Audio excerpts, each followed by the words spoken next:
ನಡೆದಿದೆ ಅಂತ. So boring ಹಾಸ್ಪಿಟ್ಲಲ್ಲಿ ಆದಂಥ ಅವಘಡ 7 ಜನರ ಪ್ರಾಣ ಹೋಯಿತು. ಇದಕ್ಕೆ ಸಂಬಂಧಪಟ್ಟಂತೆ ನಾವು ಪ್ರಶ್ನೆ ಮಾಡಿದ್ದು, ನೀವು ಪ್ರಶ್ನೆ ಮಾಡಿದ್ದು, ಈ ಸಾವಿಗೆ ನ್ಯಾಯ ಸಿಗತ್ತಾ, ಯಾರು ಜವಾಬ್ದಾರಿ, ಯಾರು ಹೊಣೆ, ಏನು ಆ್ಯಕ್ಷನ್ಸ್ ತೆಗೆದುಕೊಳ್ತೀರಾ ಅಂತ ಇದೀಗ ಬೋರಿಂಗ್ ಮುಖ್ಯಸ್ಥರಿಗೆ ನೋಟಿಸ್ ಕೊಟ್ಟಿದ್ದಾರೆ.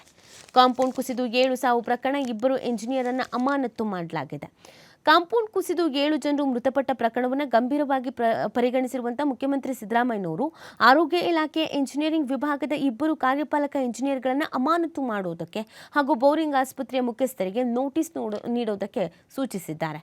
ಬೆಂಗಳೂರು ಅಭಿವೃದ್ಧಿ ಸಚಿವರೂ ಆಗಿರುವಂಥ ಉಪಮುಖ್ಯಮಂತ್ರಿ ಡಿಕೆ ಶಿವಕುಮಾರ್ ಅವರ ಉಪಸ್ಥಿತಿಯಲ್ಲಿ ಗ್ರೇಟರ್ ಬೆಂಗಳೂರು ಪ್ರಾಧಿಕಾರ ಮುಖ್ಯಸ್ಥರು ಪಾಲಿಕೆಗಳ ಆಯುಕ್ತರ ಜೊತೆಗೆ ಗುರುವಾರ ಸಭೆ ಮಾಡಿದ್ರು. ಈ ಸಭೆಯಲ್ಲಿ ಈ ವಿಚಾರ ಚರ್ಚೆಗೆ ಬಂತು. ಆಮೇಲೆ ನೋಟಿಸನ್ನು ಕೊಡುವಂಥ ಕೆಲಸವನ್ನು ಕೂಡ ಮಾಡಲಾಗಿದೆ. ಈ ತಕ್ಷಣವೇ ಇದಕ್ಕೆ ಉತ್ತರವನ್ನು ಕೊಡುವಂಥ ಕೆಲಸವನ್ನು ಮಾಡಿ ಅಂತ ಹೇಳಿದ್ದಾರೆ. ಯಾಕೆ ಈ ಥರ ಆಯಿತು, ಏನು ಪ್ರಾಬ್ಲಮ್ ಆಯಿತು, ಏನು ಸಮಸ್ಯೆ ಆಯಿತು, ಇದಕ್ಕಿದ್ದ ಹಾಗೆ ಕಾಂಪೌಂಡ್ ಕುಸಿಯೋದು ಅಂತ ಅಂದರೆ ಏನು, ಇದನ್ನು ನೀವು ನೋಡ್ಕೊಂಡಿರಲಿಲ್ವಾ, ಯಾಕೆ ನೋಡ್ಕೊಂಡಿರಲಿಲ್ಲ, ಕೆಲಸ ಕಾರ್ಯ ಹೇಗಾಗ್ತಿತ್ತು ಅನ್ನೋದನ್ನು ಗಮನಿಸಬೇಕಲ್ವಾ, ಗಮನಿಸೋದು ಬಿಟ್ಟು ಏನು ಮಾಡ್ತಾ ಇದ್ರಿ, ಈ ಥರದ್ದೆಲ್ಲ ಪ್ರಶ್ನೆಗಳನ್ನು ಕೇಳಿದ್ದಾರೆ. ಹಾಗೆಯೇ ನೋಟಿಸನ್ನು ಕೊಟ್ಟಿದ್ದಾರೆ. ಗೋಡೆಗೆ ಹಾನಿ ಆಗಲಿದೆ ಎಂಬ ಮಾಹಿತಿ ಇದ್ರೂ ಕಾಮಗಾರಿ ನಡೆಯುವಾಗ ಆವರಣದಲ್ಲಿ ಮಣ್ಣು ಸುರಿದಿದ್ದು ಯಾಕೆ, ಭವಿಷ್ಯದಲ್ಲಿ ಇಂತಹ ಅವಘಡಗಳು ನಡೆಯದಂತೆ ಮುನ್ನೆಚ್ಚರಿಕೆ ವಹಿಸಬೇಕು, ಗಾಯಗೊಂಡವರಿಗೆ ಉಚಿತ ಚಿಕಿತ್ಸೆಯನ್ನು ನೀಡಬೇಕು ಅಂತ ಹೇಳಿದ್ದಾರೆ. ನಿರ್ಲಕ್ಷ್ಯ ತೋರುವವರ ವಿರುದ್ಧ ಕಠಿಣ ಕ್ರಮ ಕೈಗೊಳ್ಳಲಾಗುವುದು ಅಂತ ಸಿದ್ದರಾಮಯ್ಯ ಎಚ್ಚರಿಸಿದ್ದಾರೆ. ಶಾಸಕ ರಿಜ್ವಾನ್ ಅರ್ಷದ್, ಮುಖ್ಯ ಕಾರ್ಯದರ್ಶಿ ಶಾಲಿನಿ ರಜನೀಶ್, ಜಿಬಿ ಆಯುಕ್ತ ಮಹೇಶ್ವರ ರಾವ್, ಮುಖ್ಯಮಂತ್ರಿ ಹೆಚ್ಚುವರಿ ಮುಖ್ಯ ಕಾರ್ಯದರ್ಶಿ ಅಂಜುಮ್ ಪರ್ವೇಜ್ ಅವರು ಕೂಡ ಇದೇ ಸಂದರ್ಭದಲ್ಲಿ ಇದ್ರು. ಸರ್ಕಾರ ಸೂಕ್ತ ಕ್ರಮ ವಹಿಸಲಿ ಅಂತ ಇದ್ದ ಸಂದರ್ಭದಲ್ಲಿ ಕೇಳ್ಕೊಳ್ತಾ ಇದ್ದಾರೆ. ಬೆಂಗಳೂರು ಮಾತ್ರವಲ್ಲದೆ ಬಹುತೇಕ ಎಲ್ಲ ನಗರಗಳಲ್ಲಿ ಸಣ್ಣ ಪುಟ್ಟ ವ್ಯಾಪಾರಿಗಳು ರಸ್ತೆ ಬದಿಯೇ ವಹಿವಾಟು ನಡೆಸ್ತಾ ಇದ್ದಾರೆ.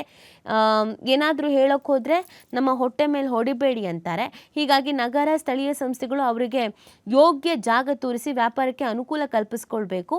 ಇಂಥ ಅವಘಡಗಳನ್ನು ಆಗದಂತೆ ತಡಿಬೇಕು. ಸರ್ಕಾರ ಮುಂಜಾಗ್ರತೆಯನ್ನು ವಹಿಸುವ ಜೊತೆಗೆ ಬೀದಿ ಬದಿ ವ್ಯಾಪಾರಿಗಳಿಗೆ ನೆರವಾಗಬೇಕು ಅಂತ ಎಐಸಿಸಿ ಅಧ್ಯಕ್ಷ ಮಲ್ಲಿಕಾರ್ಜುನ ಖರ್ಗೆ ಅವರು ಕೂಡ ತಿಳಿಸಿದ್ದಾರೆ. ಇನ್ನು ಇದಕ್ಕೆ ಸಂಬಂಧಪಟ್ಟಂತೆ ಆಸ್ಪತ್ರೆಗಳ ಸುರಕ್ಷತಾ ಪರಿಶೀಲನೆಗೆ ಸೂಚನೆಯನ್ನು ನೀಡಲಾಗಿದೆ. ವೈದ್ಯಕೀಯ ಶಿಕ್ಷಣ ಇಲಾಖೆ ಅಡಿಯಲ್ಲಿ ಬರುವಂಥ ಎಲ್ಲ ಆಸ್ಪತ್ರೆಗಳ ಕಟ್ಟಡ ಮತ್ತು ಕಾಂಪೌಂಡ್ಗಳನ್ನು ಪರಿಶೀಲಿಸಿ ವರದಿ ನೀಡುವಂತೆ ವೈದ್ಯಕೀಯ ಶಿಕ್ಷಣ ಸಚಿವ ಶರಣಪ್ರಕಾಶ್ ಪಾಟೀಲ್ ಅವರು ಇಲಾಖೆ ಅಧಿಕಾರಿಗಳಿಗೆ ಸೂಚಿಸಿದ್ದಾರೆ.